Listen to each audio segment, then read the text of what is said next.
Hi. So I know I've talked about a lot of bisexual movies, but I gotta do it today. It was not the plan, but I saw a documentary yesterday, and more than that, I went to an event on Wednesday.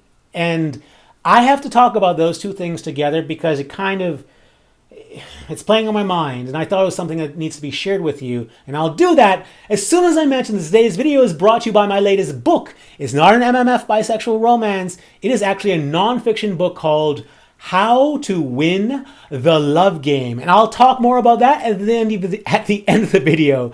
Until then, okay, so I went to an event on Wednesday. I'm going to briefly tell you what the event was first.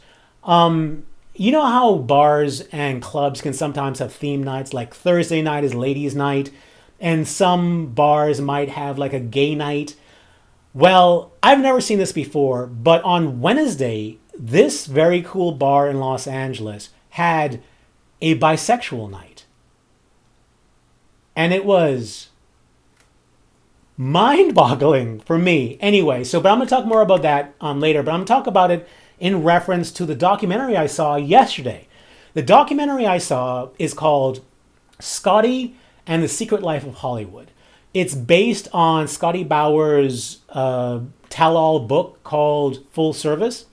And essentially, this is what it's about. Scotty Bowers is now 91 years old, and he is the sharpest 91-year-old that you will ever meet. Like, mentally speaking, he seems like a 60-year-old. Like the way he speaks and all that stuff, like a 60-year-old. So he's currently 91, and the documentary kind of follows him. The reason why his life is interesting is because he, in the 1940s, he was in World War II. He got out of World War II and he decided to move to Los Angeles. He got a job working at a gas station on Sunset Boulevard, which is actually down the street from me. So it doesn't exist anymore, but it was just down the street from me. But he got a job at the gas station. On his first day, a celebrity drove up who he recognized. His name was Walter Pidgeon. I didn't recognize his name, but he was on television at the time. He drives up and he says to Scotty, "What's a good-looking guy like you doing work in a place like this?"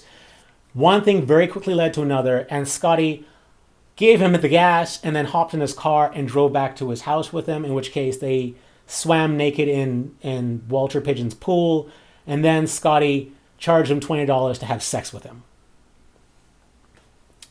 Yeah, that was on his first day at the gas station.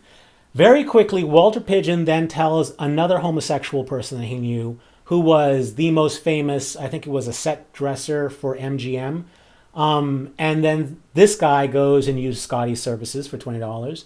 And then this guy, who happened to be linked into apparently every homosexual in Hollywood, then proceeded to tell all of his homosexual friends about Scotty. And then Scotty was so busy turning tricks for $20 to all of Hollywood that he couldn't handle it all, and he decided to put an ad in the newspaper looking for guys. And when the guys would come, he would say, "Okay, here's the deal.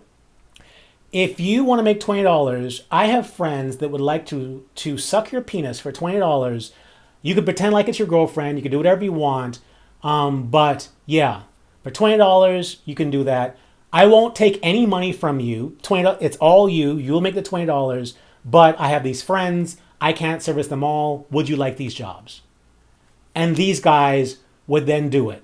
So then Scotty became, I can't even say like a pimp, because he wasn't a pimp, because he wasn't taking money from these other guys. He was just, I don't know, some sort of escort de jour. I don't know. But he becomes the most famous escort and escort service for the 1940s and 50s Hollywood elite. And that's why he's focused on this documentary. First, I should say that this documentary is in only one theater in Los Angeles. So if you're looking for this documentary, it's probably going to be hard. Maybe if you live in New York, there'll be a copy there. Maybe it's Chicago, maybe London, maybe. But essentially, I think what they do is they're releasing it in like one theater, and then they're releasing it like Netflix or something like that, just to say it was in theaters. So look for it there. But this is Scotty's life, and his story is wild. Like, certainly he had no problem talking about the celebrities he had sex with. And one might say, how dare this guy out these celebrities? And part of me goes, yeah, you're right. And another part of me goes, well, part of the deal is that Scotty waited for every celebrity to die before he talked about him. The dude is 91 years old, right? So he outlived all of them, and now they are all dead. And now only now he's talking about him. And during his life, there was something called Confidential magazine back in the 1940s and 50s, and really it was like the National Enquirer of today, or like any like tabloid newspaper, and they would pay big bucks for any sort of scandal about any celebrity. And there are multiple times when even Scotty was involved with a scandal. Like Vivian Lee, I think, and another female actress had a three-way with Scotty, and the Confidential came and offered him $1,000 to just say this story was real, like just confirm the story for me, and he wouldn't take the money. So while these people were live, he never talked about it. But now everyone is dead. He decided to talk about it. So yes, he talks about a lot of celebrities. He talks about Katharine Hepburn, and you guys may not know like these names that I'm talking about, but if you know anything about old Hollywood, these are the royalty of Hollywood at the time. So like Katharine Hepburn and Spencer Tracy, they were this couple. Katharine Hepburn is just like, if you've never seen a Katharine Hepburn movie, check her out, because she is a star like no other. I don't think there is a female equivalent to Katharine Hepburn today. The strong woman from the 40s and 50s who just wouldn't take any sort of crap from any man. And this is the 40s and 50s, and she was just hashtag life goals. I mean, she's just a really strong woman, a real strong character, and she was super famous. But apparently, Scotty fixed Katharine Hepburn up with, I think he said something like 150 women throughout her lifetime. And the story was that Spencer Tracy was married, and that Katharine Hepburn, he were having this long-term affair. And Spencer Tracy and Katharine Hepburn met on a movie set, and they had great chemistry together. So they did a couple of movies together. And the theory was that they moved in together, but they didn't. They actually lived in bungalows next to each other. They never ever had sex. But Katharine Hepburn was into women. Spencer Tracy was into men. So Scotty would find women for Katharine Hepburn, and he would have sex with Spencer Tracy while at the same time finding him women as well. So, and Scotty is bisexual. He's, absolutely bisexual.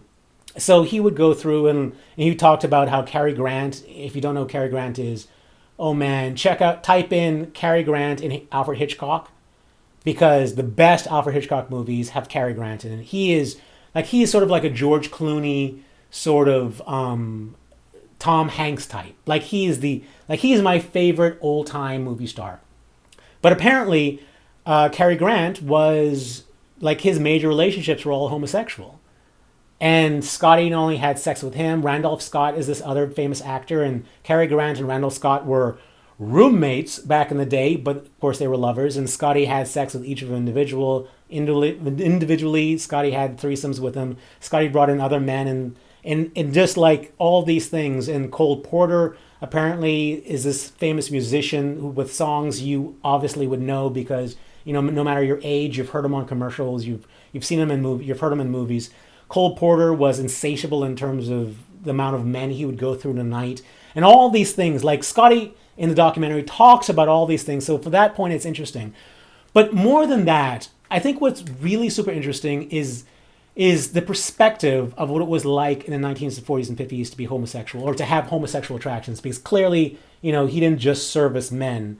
He serviced women too, or he serviced women and men for men. So, these are bisexuals who were wanting to experience either multiple genders or the same gender.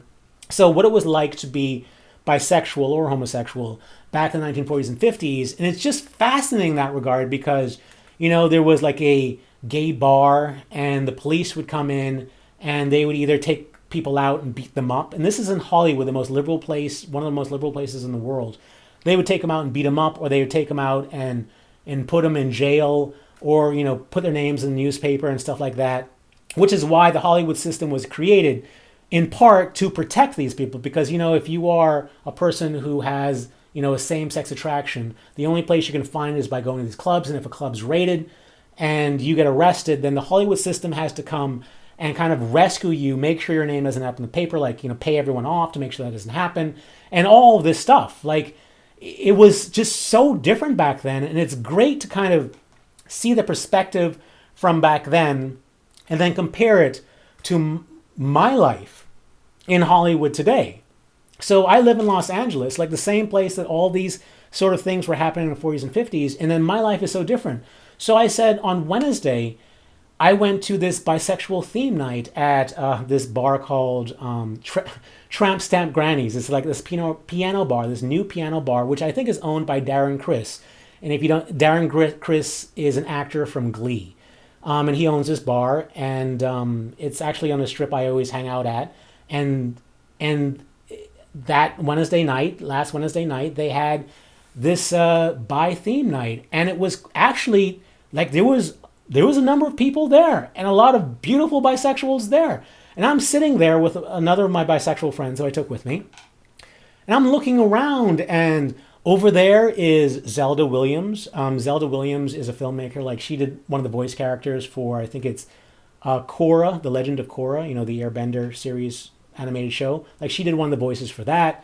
And she did other work, but where you would really recognize her is that her name is Zelda Williams, and her father was one of the greatest comedians to ever walk this planet.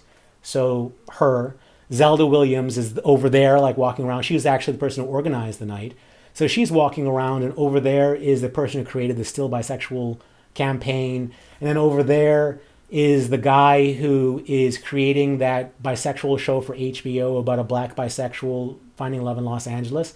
Like, he's sitting over the room over there, and I'm here, with my all that stuff, and all these just beautiful, like, really attractive people around, and basically everyone there was bisexual, openly so, and it was just fantastic. Like, a couple of years ago, I'm proud to say that I created the first large-scale dating event in the United States for bisexuals with OkCupid, and that was such a satisfying night. I cried when I did the video about it. But this night, like, that's a dating thing that's very specific, but this was just a bar night. Like, this was just, hey, it's a bi theme night, come and hang out, and then all these people show up, and you're there, and you're like looking around, and you're just feeling like all these people are like me. Like, I could go up and talk to that guy or that girl, and everyone is, like, generally speaking, interested in, not like everyone's interested in everyone, but, every gender is okay there, and everyone can help. It was an amazing, amazing experience, is what I'm saying. And the idea that this is how it is today, and that's how life was for Scotty back in the 40s and 50s. Man, how far have we come? And, maybe there's not like a bi-themed night in your town right now. And maybe bisexuality isn't as acceptable where you are. Maybe you're not in New York, Los Angeles, London, Sydney, or any of the big cities, or Chicago. Maybe you don't live in there, and maybe you live in a smaller town, or maybe that it's actually okay in your town, but your family isn't completely cool with it. Just keep in mind that we went from the most liberal city in the world to a time when the cops would beat up people for their homosexual attraction, where there needed to be a person like Scotty so that people could, like, experience that other aspect of their life that they couldn't any other way. We went from that in the 40s and 50s to now where we have cool bars that have bisexual theme nights. We have gone that far here. So it's just a matter of time that no matter where you are, no matter what country you're in, or no matter what city you're in, soon that will be your life too. This is a hopeful video. This is an optimistic video, and I completely believe it. No matter what your situation is right now, eventually there will come a time when the acceptance that happens here, the acceptance that happens in the big cities, will make it to your state or your country or your town. It's just a matter of time, because as we see from history, time and situations progress. I hope you like that message, and I hope you like the video, and I hope you check out the documentary, because, like, I talked about that stuff about the documentary because it's the most interesting. But what is also interesting about it is him himself. Like he's 91, and I guess because he clearly is bisexual. Like, he's married to a woman right now. After all the sex he's had with men, he's now married to a woman.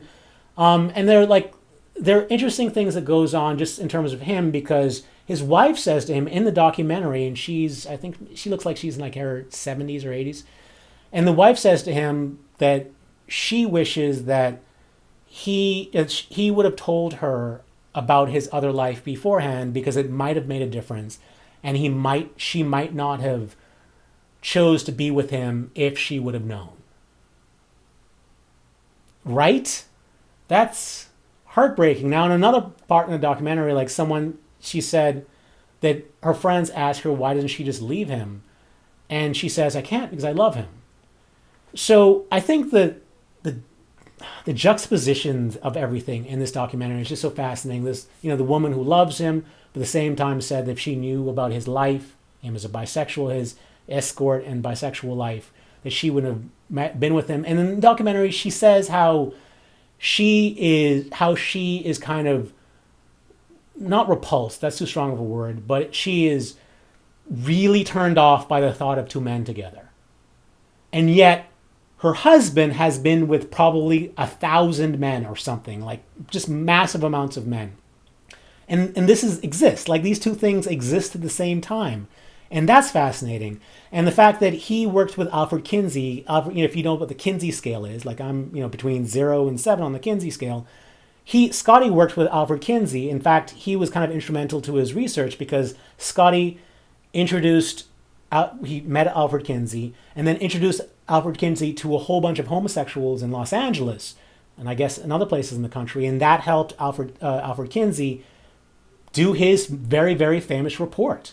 And on top of that, just in terms of his life and his, this is a guy who was doing escorting, and you hear his backstory, and his backstory is that when he was about 12 years old, or maybe even earlier, he lived on a farm, and the farm family that he lived next to, there was, a father, husband and wife, and then they had 2 kids, but the father would have him come over, and the father would pay him to masturbate him at age 12 and stuff.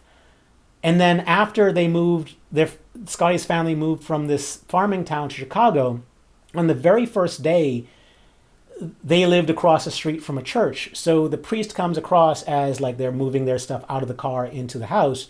And the priest, says, if there's anything that you need, please feel free to stop by and stuff like that. But Scotty's looking at the priest going, that guy likes boys.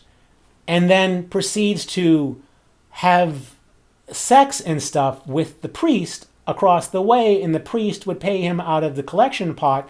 But not just that priest would then introduce Scotty to a whole bunch of other priests, and those priests would do the same thing. So at the same time where Scotty was doing the service when he was an adult, he was also escorting as a child at age 12 and 13 and 14, and as well as the priest, he would go and escort himself in Chicago. And so this guy's life is not only interesting from a Hollywood perspective, but he has a tragic life. And on top of that, he was in World War I or World War II and saw so many hundreds of his friends die. So he still at age 91 wakes up with these flashbacks of the war. And he had a wife die. He had a daughter die from a botched abortion back in the 1950s, 60s. So, it's just a fascinating documentary, and I actually want you to see it. So when I talk about movies, I say, yeah, I think you should see it. I think you'll enjoy it and stuff like that. Oh yeah, go see it. This movie, I want you to go look out for, because it will put your life and your bisexuality in perspective. And it's always great to get a historical perspective on stuff. And his life is just fascinating. And during the entire documentary, even though he's clearly bisexual, and me, I'm like, yeah, no, say bisexual, blah, blah, blah. But he has no label. He doesn't label himself. And he has this idea that everyone he fixed up with men was gay. And he's 91, so you can't blame him or anything. But clearly they're not. Even when he said that he would get a guy, when a guy celebrity or guy anyone wanted to be with a man and woman at the same time, he just assumed the guy was gay, even though it involved a woman. So it's not like he has the most progressive ideas. But again, 91 years old. What do you expect, right? But it's just fascinating. If you can find the documentary, check it out, because it's sad and interesting. And when you look compared to your own life, it makes you feel hopeful about the way things are going and just everything. This is a full realm of emotions and just a very interesting story. So check it out. If you are offended by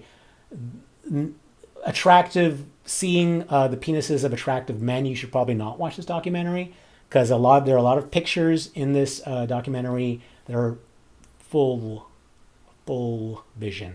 Just a warning. But yeah, so go and check that out. But now, if you like the video, give it a thumbs up and all that stuff. But this video is sponsored by my latest book, which is How to Win the Love Game. It is my first ever, purely non-fictional book. It is available now everywhere you can buy books. It's for pre-order on Amazon. Check it out. In the book, I take, my video, the 5 stages, my video, Am I Bisexual quiz. I talk about how dopamine is the way you can tell whether or not you're bisexual or not. I expand on that idea a lot, and I expand on it in terms of love. And the premise is that, basically love is a game. Love is a game where you need to get 100 points. You get 100 points from oxytocin and from dopamine. And I go through, my life, why my life turned out the way I am. I talk about my bisexuality. I talk about the fact that I'm dopamine insensitive and stuff like that, and how it's affect my relationships. And then I talk about how you can find love. I talk about specifically, how myself as a bisexual has been affected by the love game, and how I can use the love game as a bisexual to fall in love and all that stuff. So I hope that you go and check it out.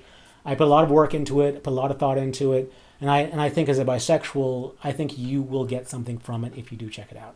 So please, if you can, check that out. Also, there's a link for it in the description below. But you can also check out my t-shirts, and you can check out my lapel pins in the link in the description below, as well as my MMF bisexual romances. All that stuff are in the links in the description below. And please, if you like the video, give it a thumbs up and subscribe. I do many videos on the bisexual topic. I try to do them every Sunday. But if you'd like to know when a new video comes out, you can click on the subscribe button, then click on the bell, and by doing so, you'll be telling YouTube that you'd like to know when a new video comes out. Until the next video, stay cooler, my bisexual friends. Stay cooler. Bye.